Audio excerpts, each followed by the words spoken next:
जय जय रघुवीर समर्थ। जय जय रघुवीर समर्थ। जय जय रघुवीर समर्थ।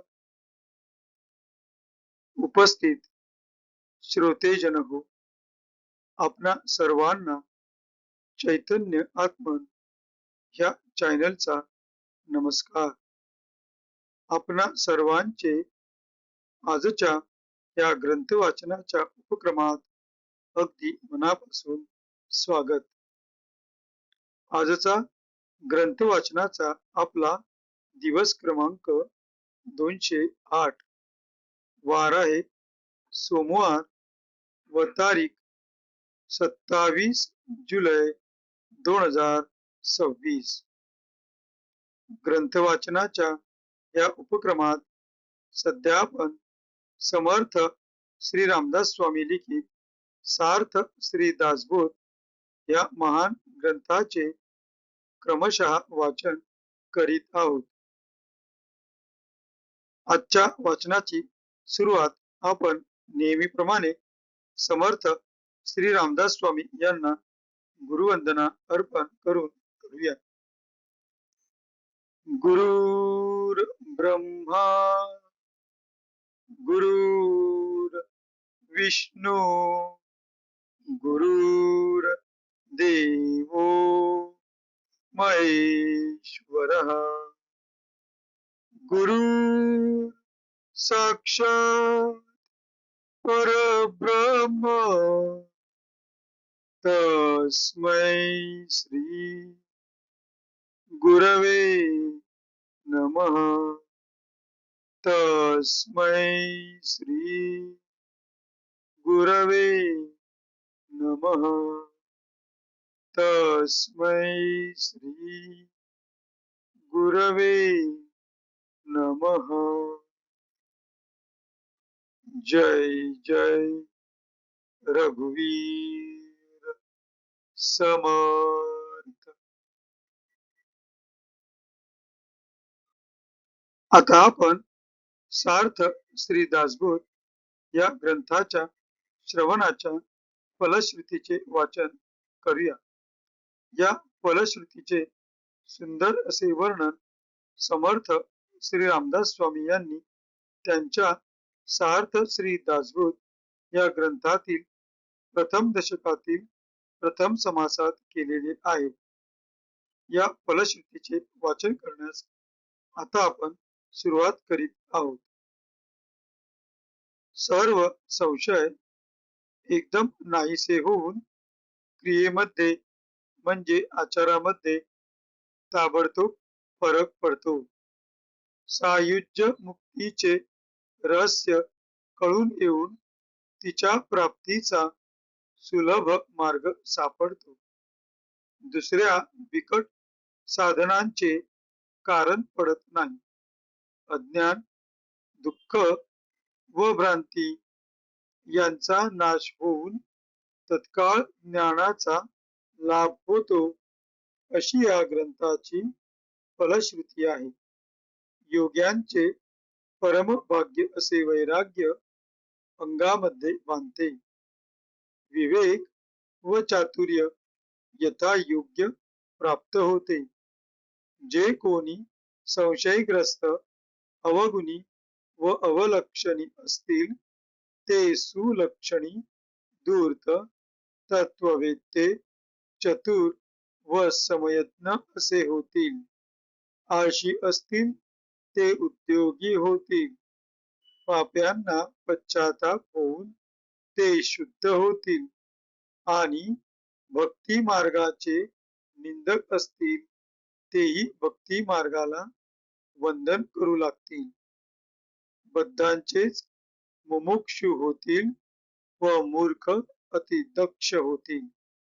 अभक्तांना भक्ती मार्गाच्या योगाने मोक्ष मिळेल। अनेक दोषांचा नाश होऊन पतित असतील तेच पावन होतील। तात्पर्य, हा ग्रंथ नुसता ऐकल्याने प्राण्याला उत्तम गती मिळेल. देहबुद्धीमुळे येणारे अनेक प्रकारचे धोके, संशयाचे अनेक धागेदोरे, संसारांतील अनेक उद्वेग हा ग्रंथ ऐकल्याने नाश पावतील. हा ग्रंथ ऐकल्याने अधोगती चुकून मनास विश्रांती व समाधान मिळेल, अशी या ग्रंथाची फलश्रुती आहे. ज्याचा भावार्थ जसा असेल तसे त्याला फळ मिळेल. जय जय रघुवीर समर्थ. आता आपण सार्थ श्री दासबोध या ग्रंथाच्या क्रमशः वाचनास सुरुवात करीत आहोत. आजपासून आपण या ग्रंथातील देव शोधनाचा या 6व्या दशकातील ब्रह्म निरूपण या 4थ्या समासाच्या वाचनास सुरुवात करीत आहोत. आपणासमोर जे पृष्ठ दिसत आहे त्या पृष्ठातील दुसरा परिच्छेद श्रीराम या शब्दाने सुरू होतोय, तर तेथूनच आपण आजच्या ग्रंथ वाचनास सुरुवात करूया. श्रीराम. कृतायुग 17,28,000. कृतायुग 17,28,000.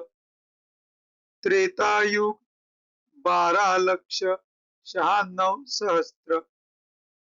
द्वापार 8,64,000. आता कलयुग ऐका. कलयुग 4,32,000. चतुर्युगे 43,20,000. ऐसे चतुर्युग सहस्त्र. तो ब्रह्मयाचा एक दिवस. ऐसे ब्रह्मे सहस्त्र देखा, तेव्हा विष्णूची एक घटिका. विष्णू सहस्त्र होता ऐका, फळ एक ईश्वराचे. ईश्वर जाय सहस्त्र वेळ, ते शक्तीचे अर्ध फळ. ऐसी संख्या बोलिली सकळ, शास्त्रांतरी. यास आधार असा खालील श्लोक समर्थ श्री रामदास स्वामी लिहित आहेत.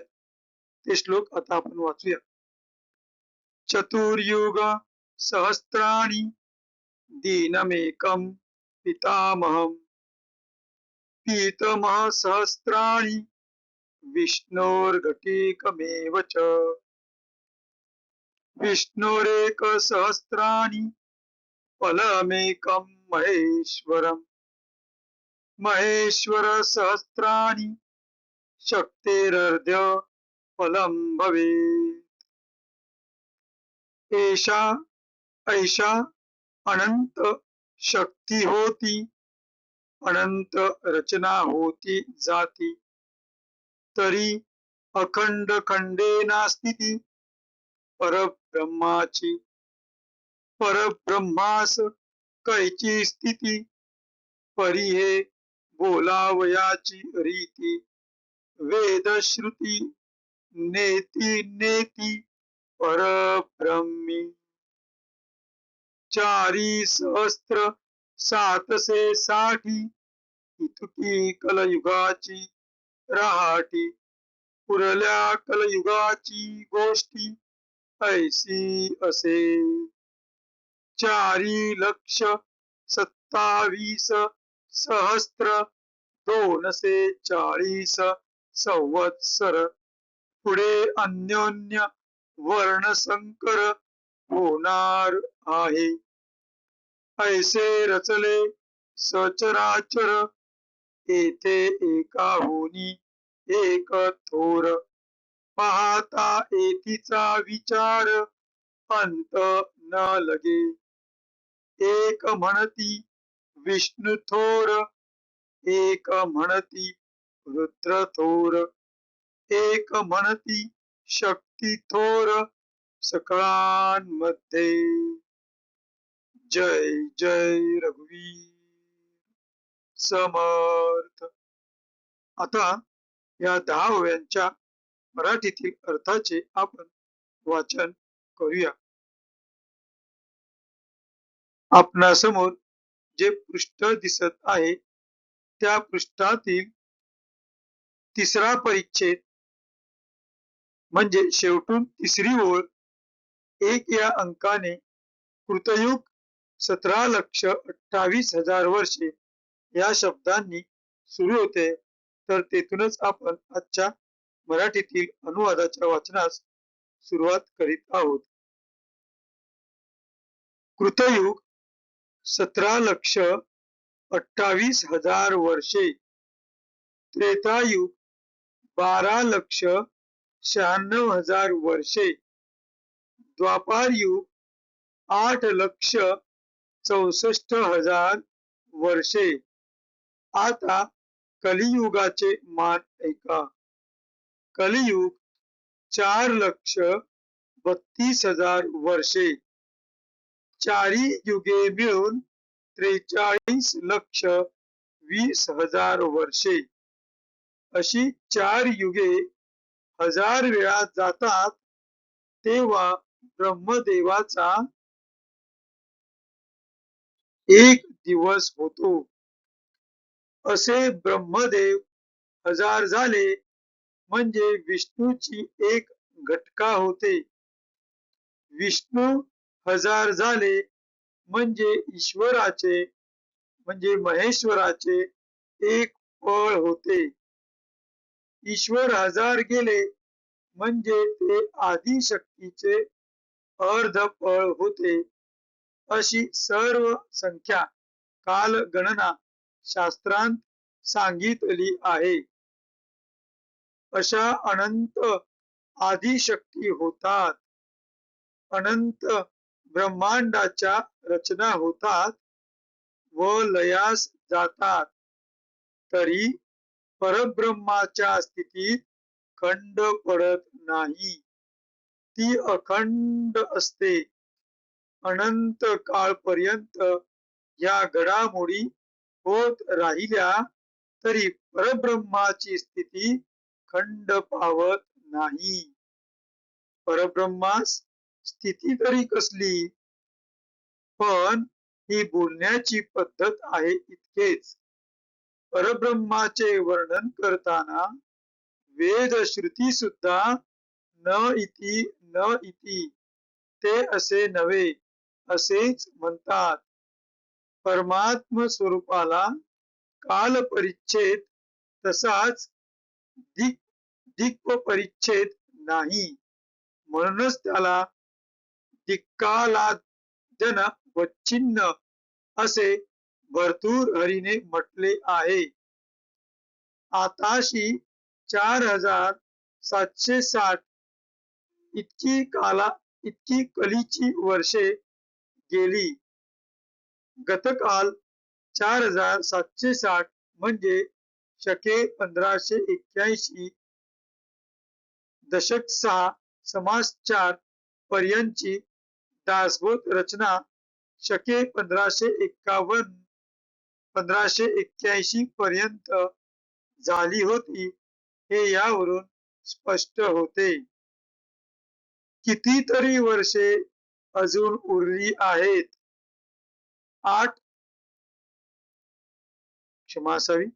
4,27,240 वर्षे कलीची राहिली आहेत. पुढे सरसकट वर्णसंकर होणार आहे. होण्याची चिन्हे दिसू लागली आहेत. असे हे चराचर जग रचले. यांत एकापेक्षा एक थोर आहेत. येथला विचार पाहू लागले तर अंत लागावयाचा नाही. कोणी विष्णूला, कोणी रुद्राला, तर कोणी शक्तीला सर्वांमध्ये थोर मानतात. जय जय रघुवीर समर्थ. हा होता चौथ्या समासातील पहिल्या 10 ओव्यांचा मराठीतील अर्थ. आता कृतज्ञतापूर्वक समर्थ श्री रामदास स्वामी यांना वंदन करून आजच्या या ग्रंथ वाचनाच्या भागाची आपण सांगता करणार आहोत.